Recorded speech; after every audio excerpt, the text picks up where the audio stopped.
એલા ધર્મ કેટલી ઠંડી છે એલા. હા તમને તો જ્યારે હોય ત્યારે ઠંડી જ લાગતી હોય. પછી એવો હાસી ને એમ તો તે હું કઈ ખોટું કહેતી હતી. હા ભાઈ તું જ હાસી છો બસ. એલા ધર્મ તું જ્યારે હોય ત્યારે મારી યાર આવી જ રીતે કેમ વાત કરતો હોય. સરખી રીતે તો વાત કરું છું, આનથી તો કેટલી ખારી વાત કરું હું. આનથી નહીં હારી વાત થાય હો ભાઈ. એ હા હો ભક્તિ, હવે હું તારી યારે હરખી રીતે વાત કરે બસ. ચલ જા, મારે તારી યારે વાત જ નથી કરવી જા. હા તો કાંઈ નહીં લે, ન કરવી હોય તો હું જાઉં છું. હા તો જા. એ આવો બાપુજી આવો. આ ઓલી ભક્તિ ક્યાં ગઈ?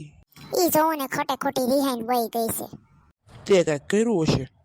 ના રે ના, મેં કાંઈ કર્યું નથી, ઈ વહી ગઈ કોને ખબર. ના ના, તે કઈક કર્યું જ હોય તો જ ગઈ હોય, આમ થોડી જાય કઈ. ઈ બધું મૂકો, ભાભુ ક્યાં છે ઈ કયો ને. એ હા, ઈ હોતો ના આવે છે ભાઈ. લે આય મનસ્વી દીદી આય.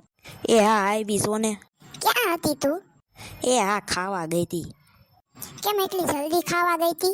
ઈ આ તારા ભાભુ જોને એટલી જલ્દી ખાવાનું બનાવી નાખ્યું. ખાવાનું શું બનાવ્યું છે? આ દાળ ભાત ને શાક રોટલી. આટલી ઠંડીમાં?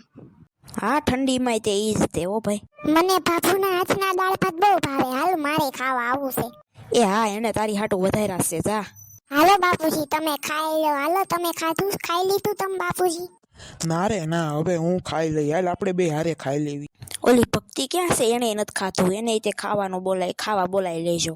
એ હા ઈ રિહાઈ ગઈ હતી, હવે હું ખાવા બોલાવી એને, હું હવે ઈ આવશે ખાવા જોવી હવે. હાલ તારા ભાભુ તો ક્યાંક બહાર ગયા છે ને તો હું તમને તણીને ખાવાનું પીરસી દઉં. એ મને કે ભાભુના હાથના દાળ ભાત બહુ ભાવે હો, મારે ખાવા આવવું છે. એ હા ભાઈ તને ક્યાંય નહીં મૂકીને વયા જાય ભાઈ. હાલો તણે ઘરમાં ખાઈ લ્યો હાલો. હા હાલો હાલો, પછી ખાવાનું ઠરી જાય, પછી મજા નહીં આવે ખાવાની.